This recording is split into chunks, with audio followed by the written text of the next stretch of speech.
Hello, everyone, and welcome to I Love Snow, the FIS Daily Olympic Debrief. And this is the final Olympic debrief of these games. And we have a great one for you planned tonight. We are talking to Ben Harrington and then diving into the cross country men's 50-kilometer race and some of our favorite Olympic memories up to this date. So without further ado, let's bring out Ben Harrington. Hey, Ben, how's it going? Hey, good. Thank you. Thank you for having me. Of course. Well, you are now a two-time Olympian, an X Game medalist, and your little brother just won an Olympic medal at the Games. Yeah. So tell us a bit about your Games experience and what it was like also seeing your family member get to compete at this level as well.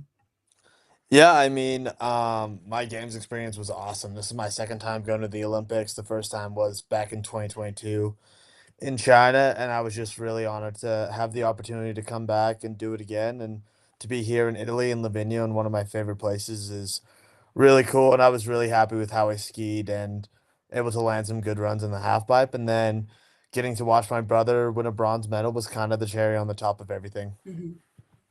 Oh, and there it is. Did you know when you watched his run that it was going to be medal contending run? Yeah, 100%. I mean, that was the best run he's done ever, so I'm really proud of him for sure, and that was really awesome to see him land that. Oh, so cool. And you made the finals of half pipe. So were you expecting to? Did you surprise yourself? What was kind of your emotions on making those finals? I mean, I just wanted to go out and just ski. That's kind of all I can really do. Well, that's the only thing in my control. So I went out and was able to do that, and to end up in finals was awesome. Really all I could Mhm. ask for. And then to go and land some good runs out in finals was pretty epic. And as I understand it, you've had a pretty serious knee injury as well. So how was it coming back from that knee injury to now be, one of the top in the world? Yeah, it was pretty cool. Pretty bumpy road over the past year. I had knee surgery back in April of 2025, so had to recover for that coming into the season and qualify for the games. Mhm. And then, yeah, I was just stoked to be back here and just riding, and yeah, I was really honored. Were there any surprises, obviously knowing you're in this field, but for the podium that ended up shaking out, was this to be expected or was there any shockers here? I mean, we definitely were missing a couple big names in finals. Finley Mm, Ives, who went down in qualifiers, that was really tough to see. He definitely could have shaken stuff up, but I mean, all the boys killed it. It was really, really good night last night. yeah, Alex Ferreira now adding a gold, so he has a one of each color, and Nick Gepper in his first half pipe landing in fourth was also very, very cool. Okay, I do have a question about Gepper. On the Yeah. circuit, is it cool that he's wearing the denim while he's competing? What's the denim thoughts from other competitors? I mean, each to their own, really. Like if you're into it and that's what you rock with, then that's sick. Yeah, yeah, for sure. Well, that's awesome. And, we are so excited to see, you in that top 10 and coming back from knee surgery, like what a journey. So we'll be back with you very shortly to hear more about your favorite Olympic moments. Awesome. Thank you very much. And now we're gonna take a peek at some of the cross country from the day. Are super bummed we're supposed to have Bruna Mora from Brazil with us, but it sounds like she made her way over to Anholtz today to get to watch biathlon, which is a good reason to, be able to witness that at the Olympic Games. And so we are just really excited about what went down today in the 50-kilometer race and all of these incredible cross country moments that we have gotten to witness at this game so far. We have had, just absolute dominant performances from, of course, the Norwegians and Klæbo today. Klæbo goes 6 for 6. 6 races he entered, 6 gold medals won, including team sprint and the relay. So, absolute dominant performance. He becomes one of the most decorated Olympians of all time from any nation and continues Norway's streak as the most dominant nation in these Winter Olympic Games. And there he is at the finish line. If you didn't tune into the 50-kilometer race, the three Norwegians really stuck together for a good portion of the race, and it was only in the last few kilometers where they started to separate and where Klæbo made his decision to tackle that final hill and absolutely put in the work to create what ended up being just about a 17.5-second gap to his teammate Martin, and then followed up in third with a Norwegian Iverson, and that is the podium from the men's 50-kilometer race. I mean, absolutely incredible performances, and we'll have a lot to look forward to in tomorrow's women's 50-kilometer as well. And now, let's talk about some of our favorite Olympic stories of this. So let's bring back Ben and dive into the best stories from these Olympic Games. All right, Ben, we're back. We are going to run through some of the top stories of these Olympics, and we want to hear your take too on all of these things you've been seeing happen from the Olympic Games. So, starting off, I think, one of the most talked about things that we've seen at these games is Lindsey Vohn's comeback and what resulted in, multiple surgeries. So, as an athlete competing, what was kind of your take on Lindsey's comeback journey and what ended up happening in the women's downhill? I mean, that was pretty impressive. She skied really amazing, and it was really unfortunate, honestly. She was like just a couple inches off having what could have been a gold medal run, but yeah, she's a huge inspiration, and what she did to come back was really impressive. Incredibly impressive. And for anyone who didn't see, follow Lindsay's social media and you can see how treacherous this surgery situation has really been, and she said she's going to share more details soon, but it appeared that even to fly home to the United States, she had to be on her hospital bed and basically be carted onto a plane and flown in a hospital bed all the way overseas. So our thoughts and prayers are with Lindsay, and here's woof the image of the surgery. I mean, that's been a lot of screws and metal in someone's leg. Wow. That's crazy. Okay, we've already talked about him, but Klæbo, I mean, how do you're not a Nordic skier, but I'm sure you've seen all the headlines about Klæbo going 6 for 6 in gold medals. Like, how can we even appreciate someone being this dominant? I mean, that's pretty insane to be that consistent. Like, definitely really impressive. Yeah, and he now is, I think, yeah, second or third on the most Olympic medals of all time by an athlete. And so asserting himself truly as the best in the world. And something I find the most impressive about this situation too is he actually skied most of the World Cups and the Tour de Ski leading into this. Whereas, for example, the Swedish women who have also been insanely dominant in cross country skiing, some of them scaled back on their World Cups and the Tour de Yeah, Ski leading in, but he did all of those and then went for 6 for 6. So, yeah, pretty insane. absolutely. Yes, absolutely insane. All right, on to Nordic combined.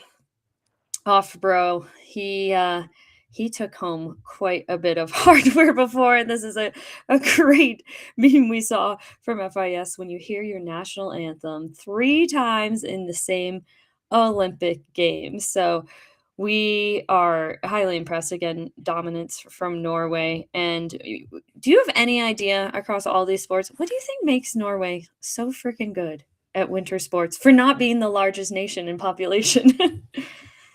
I don't know. They're pretty hardworking people from what I know. I mean, I know Burke pretty well and a couple of the Mhm. other Norwegian guys, and they shred really hard and they're nice people, and it's really cool to hang out with them.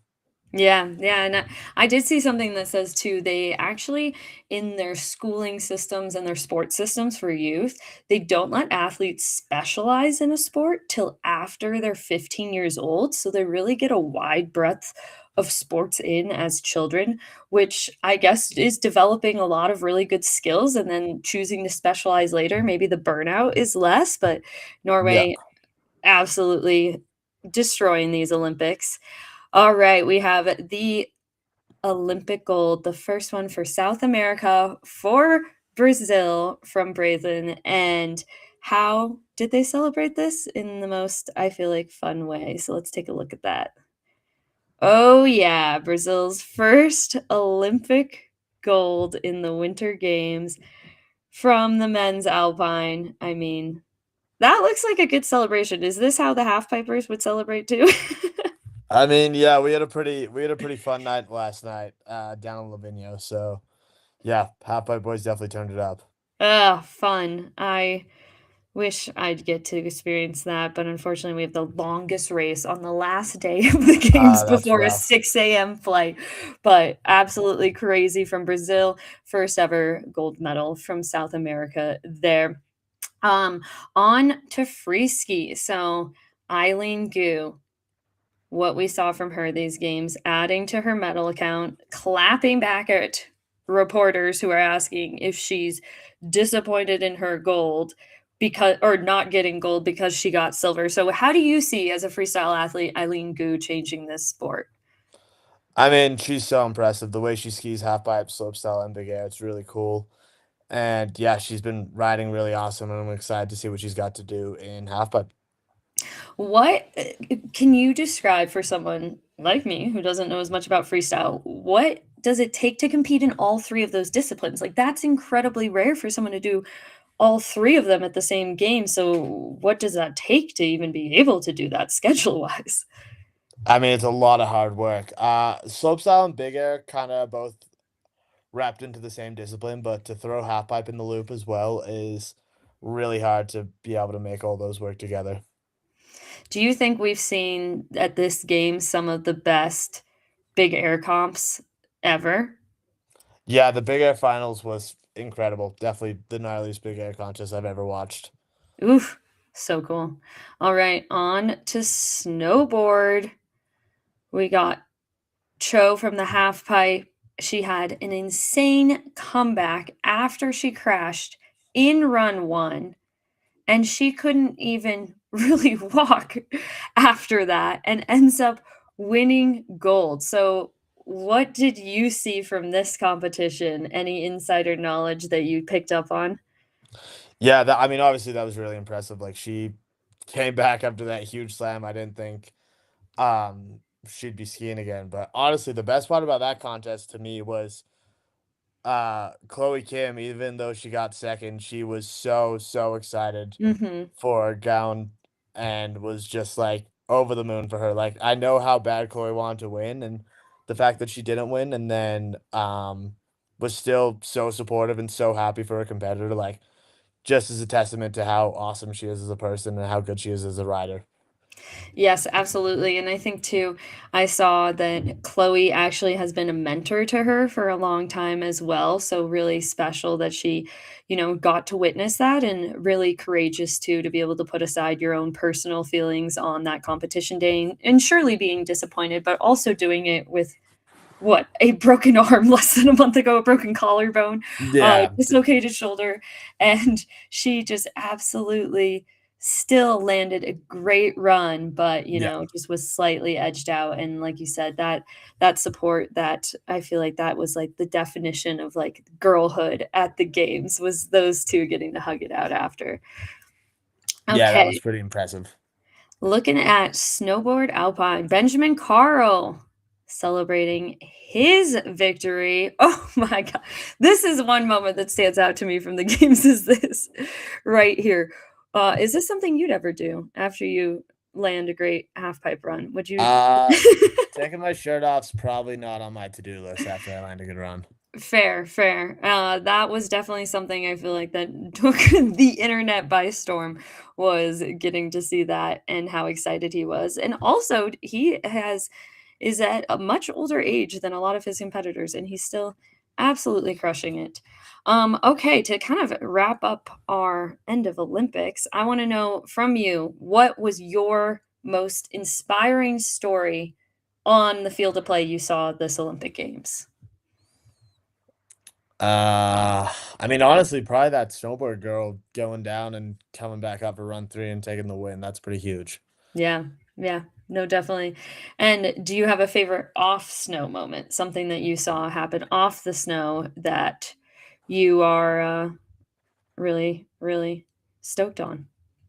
Not really, honestly. I was pretty locked in just to keeping focused on my training and stuff and watching all the competitions.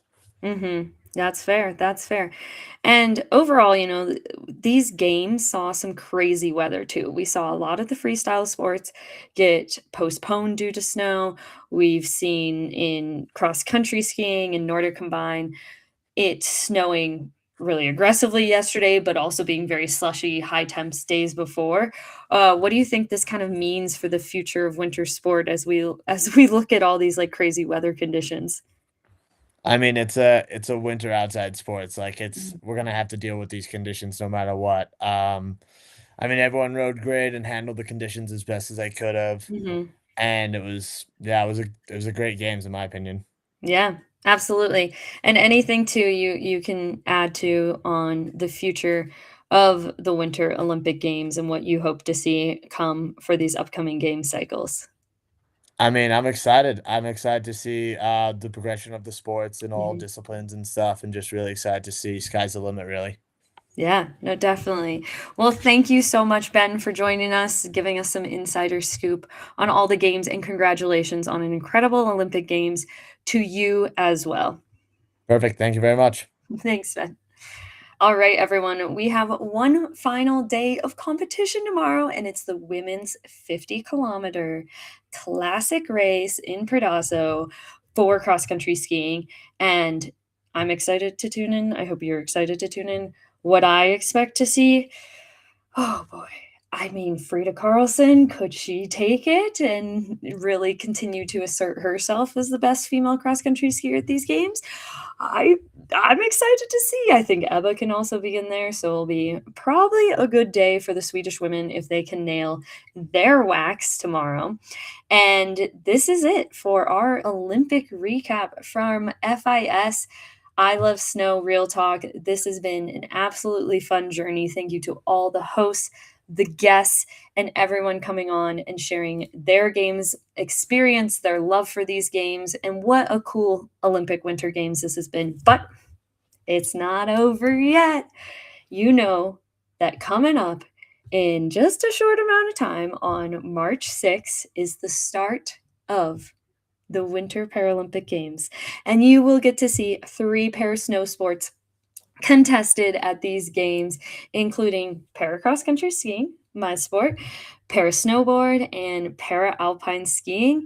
It's going to be an absolutely amazing Winter Paralympic Games, but we need all of you Olympic fans to stay tuned, to continue to watch, and to cheer on these athletes because if you loved these Olympic Games, I know you're going to love these Winter Paralympic Games. And in the meantime, if you want to learn more about some of these incredible winter para athletes that you will see competing starting in March, you can check out anywhere you get your podcasts, a podcast featuring me alongside FIS, a incredible story of so many of these athletes, hidden champions. Find it anywhere you get your podcasts and learn about the best athletes you've never heard of. And we are excited for you to tune into the Paralympics. Thank you for all your love, your support of these Olympic Games. And we are excited to continue to bring you the action very, very soon. And we'll see you at the Milano Cortina Paralympic Games. And that is all from I Love Snow Real Talk. Thank you, everyone. And tune in tomorrow. Last cross country race. I'll be expecting you to watch. All right. Bye, everyone.